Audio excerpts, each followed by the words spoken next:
Welcome to Telugu IQ. ఎవరు మీలో కోటీశ్వరుడికి సంబంధించిన ఇంపార్టెంట్ వీడియోస్ నేను అప్లోడ్ చేశాను. బట్ చాలామంది సబ్స్క్రైబర్స్ ఏవైతే ఉన్నారో వాళ్ళు ఫ్రీక్వెంట్గా కొన్ని డౌట్లు ఏవైతే నాకు రేస్ చేస్తున్నారు కింద కామెంట్స్లో కానీ iqtelugu@gmail.comలో కానీ. సో ఆ క్వైరీస్కి సంబంధించి నేను మరొకసారి ఆ వీడియో ద్వారా నేను వాళ్ళకు ఒక సొల్యూషన్ అనేది నేను వాళ్ళకు క్లారిఫై చేయాలనుకుంటున్నాను. సో ఫ్రీక్వెంట్గా అడిగే డౌట్స్లో మొట్టమొదటి డౌట్ ఏంటంటే నాకు ఇంకా కాల్ రావట్లేదు, సో నేనేం చేయాలి అంటే, సో దయచేసి ఏం చేయకండి, మీరు ప్రయత్నిస్తూనే ఉండండి. ఇంకా మనకు ఈరోజు 11వ ప్రశ్న అయిపోయింది, ఇంకా 12th, 13th, 14th ఇంకా మనకు 3 క్వశ్చన్స్ ఉన్నాయి. మరొక విషయం ఏంటంటే ఈరోజు కాల్ రిసీవ్ చేసుకున్న వాళ్ళు 5 days బ్యాక్ వాళ్ళు ఆన్సర్ చేసిన వాళ్ళు, అంటే ఫర్ ఎగ్జాంపుల్ ఈరోజు 11వ ప్రశ్నకు సంబంధించి మీరు ఆన్సర్ చేస్తే ఈరోజు ఒకవేళ మీ నంబర్ సెలెక్ట్ అవుతే ఈ నంబర్కి సంబంధించిన కాలు ఒక 5 days అయిపోయాక మీకు వస్తుందన్నమాట. అంటే మీరు ఆన్సర్ చేసిన దానికి మీకు కాల్ వచ్చేదానికి 5 days గ్యాప్ ఉంటుంది. ఈ విషయాన్ని క్లియర్గా వాళ్ళు మెన్షన్ చేశారు, ఇది గుర్తుపెట్టుకోండి. సో మనకు April 17th వరకు మనకు ఛాన్స్ ఉంటుంది కాల్స్ రావడానికి. ఈవెన్ మనకు 14th క్వశ్చన్ అయిపోయిన వెంటనే కాల్స్ ఆగిపోతాయి అనుకోవడం మనకు ఒక భ్రమ. సో April 17th వరకు మనకు కాల్స్ వచ్చే అవకాశం ఉంటుంది. మనకు April 19th నుంచి మనకు ఆడిషన్స్ అనేవి మనకు స్టార్ట్ కాబోతున్నాయి. 17th వరకు మనకు కాల్స్ వచ్చే అవకాశం ఉంటుంది. అది ఫస్ట్ క్వశ్చన్కు నేను ఇచ్చే ఆన్సర్. సో మీరు ట్రై చేస్తూనే ఉండాలి.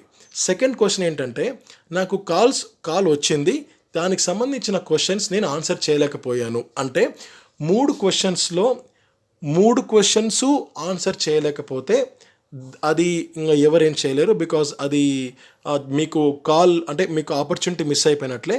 బట్ 3 క్వశ్చన్స్ ఆన్సర్ పూర్తిగా ఇవ్వలేకపోయిన వాళ్ళు ఏం చేస్తారంటే వేరొక మొబైల్ నంబర్ తీసుకొని నెక్స్ట్ 12వ, 13వ, 14వ క్వశ్చన్, ఈ 3 క్వశ్చన్స్ ఆన్సర్ చేయండి.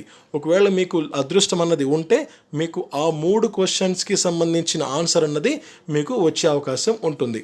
అది మీరు గుర్తుపెట్టుకోవాలి. అంతే తప్ప ఒకసారి కాల్లో నేను 3 క్వశ్చన్స్ ఆన్సర్ చేయలేకపోయాను అని మీరు ట్రై చేయడం ఆపకండి. ఈ ఛాన్స్ మళ్ళా అందరికీ వచ్చేది కాదు, నెక్స్ట్ మరీ వచ్చేది కాదు. సో ఎప్పుడో ఒకసారి వస్తుంది కాబట్టి మీరు చివరి వరకు ప్రయత్నించండి. సో ఇదే విషయాన్ని నేను కామెంట్స్లో ప్రతి ఒక్కరికి నేను చెప్తున్నాను. ఆ తర్వాత 3వ క్వశ్చన్ ఏంటంటే, నెక్స్ట్ సెకండ్ కేటగిరీ ఏంటంటే 3 క్వశ్చన్స్ ఆన్సర్ చేయలేకపోయే వాళ్ళు ఫస్ట్ కేటగిరీ. సెకండ్ కేటగిరీ ఏంటంటే 2 క్వశ్చన్స్ ఆన్సర్ చేసిన వాళ్ళు, 1 క్వశ్చన్ ఆన్సర్ చేసిన వాళ్ళు, 3 క్వశ్చన్స్ ఆన్సర్ చేసిన వాళ్ళు. ఒక రకంగా చెప్పాలి అంటే ఈ 3 కేటగిరీస్కి సంబంధించిన వాళ్ళు ఒకే లైన్లో ఉన్నారు. అంటే మనకు ఇది సన్ నెట్వర్క్ కానీ ఎవరు మీలో కోటీశ్వరుడికి సంబంధించి కానీ ఈ ముగ్గురిని ఒకే లెవెల్లో చూస్తారు, కానీ ప్రయారిటీస్ ఉంటాయి. అంటే 3 క్వశ్చన్స్ ఆన్సర్ చేసిన వాళ్ళకు ప్రయారిటీ ఎక్కువ ఉంటుంది. నెక్స్ట్ 2 క్వశ్చన్ ఆన్సర్ చేసిన వాళ్ళకి, నెక్స్ట్ సింగిల్ క్వశ్చన్ ఆన్సర్ చేసిన వారికి. అంతే తప్ప 1 క్వశ్చన్ ఆన్సర్ చేసినంత మాత్రాన ఇక మాకు ఆడిషన్స్కి పూర్తిగా గేట్స్ క్లోజ్ అయిపోయాయి అని మాత్రం అనుకోవడానికి వీలు లేదు.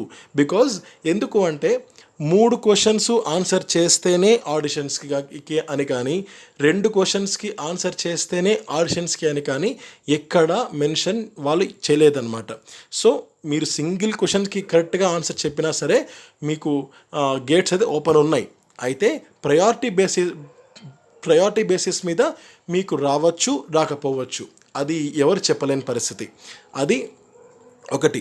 నెక్స్ట్ 3 క్వశ్చన్స్ ఎవరైతే ఆన్సర్ చేశారో ఇక మీరు కన్ఫామ్గా మీకు ఆడిషన్స్ అన్నది కాల్ వస్తుంది.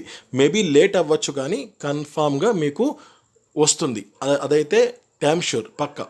అది గుర్తుపెట్టుకోండి. 2 క్వశ్చన్స్ ఆన్సర్ చేసిన వాళ్ళు, 1 క్వశ్చన్ ఆన్సర్ చేసిన వాళ్ళు మనము కన్ఫామ్గా చెప్పలేమండి, వస్తుంది, రావచ్చు. చెప్పాం కదా ప్రయారిటీ బేస్డ్ అని.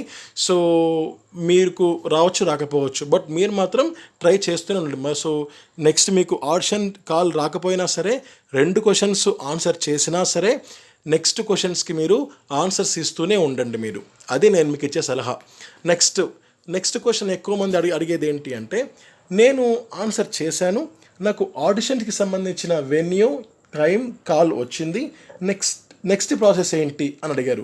నేను వీటికి సంబంధించి ఒక వీడియో నేను అప్లోడ్ చేశాను. సో అసలు ఆడిషన్స్ ఎలా ఉంటాయి అంటే ఒక బ్రీఫ్గా నేను మీకు చెప్తానండి. సో ఆడిషన్స్లో మనకు 2 కేటగిరీస్ ఉంటాయి. మనకు రిటన్ టెస్ట్ ఉంటుంది, నెక్స్ట్ పర్సనల్ ఇంటర్వ్యూ ఉంటుంది. రిటన్ టెస్ట్‌లో సమ్ సెట్ ఆఫ్ ఒక క్వశ్చన్స్ మనకి ఇస్తారు అండ్ అదొక బుక్లెట్ లాగా ఇస్తారు విత్ మల్టిపుల్ చాయిస్ ఆప్షన్స్ కూడా ఉంటాయి. మనము ఆ మల్టిపుల్ ఏది కరెక్టో మనం వాటిని టిక్ పెట్టాల్సి ఉంటుంది. ఆ రిటన్ టెస్ట్ రిటన్ టెస్ట్ మనకు పూర్తిగా అయిపోయిన తర్వాత మనకు పర్సనల్ ఇంటర్వ్యూ ఉంటుంది ప్రతి ఒక్కరికి. సో అదంతా ఆ ప్రక్రియ అంతా పూర్తి అయిపోయినాక నెక్స్ట్ ఎవరింటికి వాళ్ళు చేరుకున్నాక నెక్స్ట్ మన వీడియోస్ని మన రిటన్ టెస్ట్ ఎగ్జామ్ని కొంతమంది జ్యూరీ సభ్యులు ఎవరైతే ఉంటారో వాళ్ళు ఎగ్జామిన్ చేస్తారు. ఎగ్జామిన్ చేసిన తర్వాత మనము ఫర్దర్ రౌండ్స్కి సెలెక్ట్ అవుతే వాళ్ళు కాల్ ద్వారా కానీ SMS రూపంలో కానీ మెయిల్ రూపంలో కానీ వాళ్ళు మనకు ఇంటిమేట్ చేస్తారు. అది మనకు further process. Next last doubt ఏంటంటే ఈ ఆడిషన్స్కి ఎలా ప్రిపేర్ అవ్వాలి? ఆడిషన్స్కి ఎలా ప్రిపేర్ అవ్వాలి అంటే దట్స్ వెరీ సింపుల్ అండి. మీరు ప్రీవియస్ నాగార్జున గారి షోస్ చూడండి అండ్ ప్రీవియస్ మన చిరంజీవి గారి షోస్ చూడండి అండ్ ప్రజెంట్ రన్ అవుతున్న నెక్స్ట్ అంటే రీసెంట్గా పూర్తయిన కౌన్ బనేగా కరోడ్పతి షోస్ కూడా మీరు చూడండి.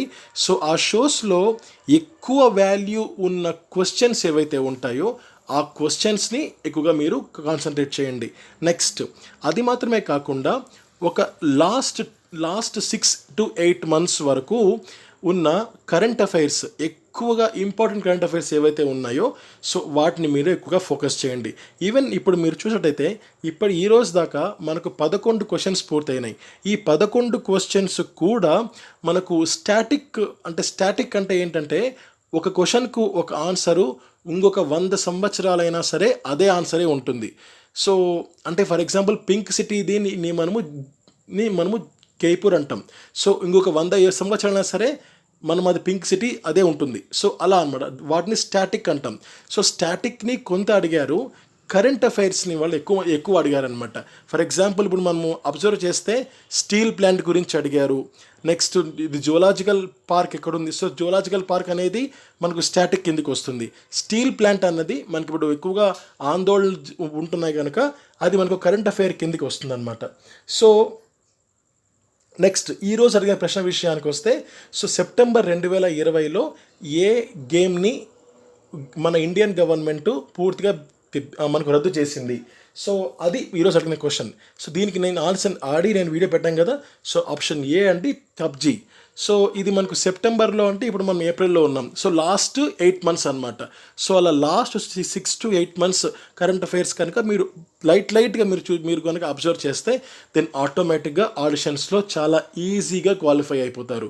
అయితే మీరు అంతకు మించి మీరు నేను ఇక్కడ కింద డిస్క్రిప్షన్లో ఒక బ్లాగ్ లింక్ పెడతాను.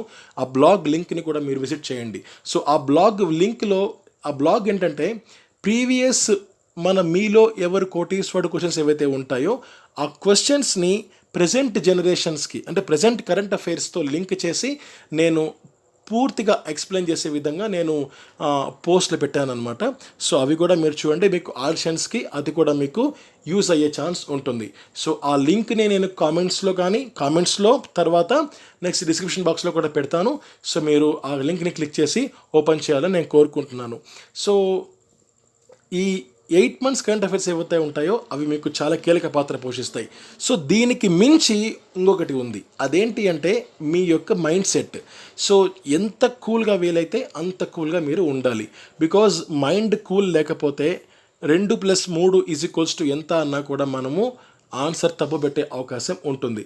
సో మీకు తెలిసిన ఆన్సరే కానీ మీరు కరెక్ట్ పెట్టే అవకాశం ఉండదు మైండ్ కూల్నెస్ లేకపోతే.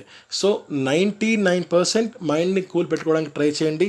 ఎటువంటి ఆలోచనలు లేకుండా ఉండడానికి ట్రై చేయండి ఆడిషన్ సెలెక్ట్ అయిన వాళ్ళు. అండ్ సెలెక్ట్ కాని వాళ్ళు కూడా మీరు పాజిటివ్గా ఉండండి. అండ్ ఇంకా మనకు 3 క్వశ్చన్స్ ఉన్నాయి. సో ఎప్పుడు ఏమైనా జరగచ్చు. సో అదృష్టం సడన్గా మీకు లాస్ట్ మూమెంట్లో మీకు రావచ్చు. ఈవెన్ 14th క్వశ్చన్కి మాత్రమే ఆన్సర్ పెట్టిన వాళ్ళకు కూడా మనకు 18th కానీ 19th కానీ మీకు వాళ్ళు కాల్ రిసీవ్ చేసుకోవచ్చు. సో అలా ఉంటుంది అనమాట. సో అంటే అదృష్టం ఎప్పుడు ఎవరికి వస్తుందో చెప్పలేం కదా. సో దాన్ని బట్టి మీరు లాస్ట్ దాకా ప్రయత్నించండి. సో ఇంతకు మించి ఇంకా మీకు ఏమైనా డౌట్స్ ఉంటే కింద కామెంట్ చేయండి. నేను మీకు తప్పకుండా ప్రతి ఒక్కరికి నేను రిప్లై ఇవ్వడానికే నేను ప్రయత్నిస్తాను. So thank you. All the best. Keep subscribing, keep following Telugu IQ. Thank you.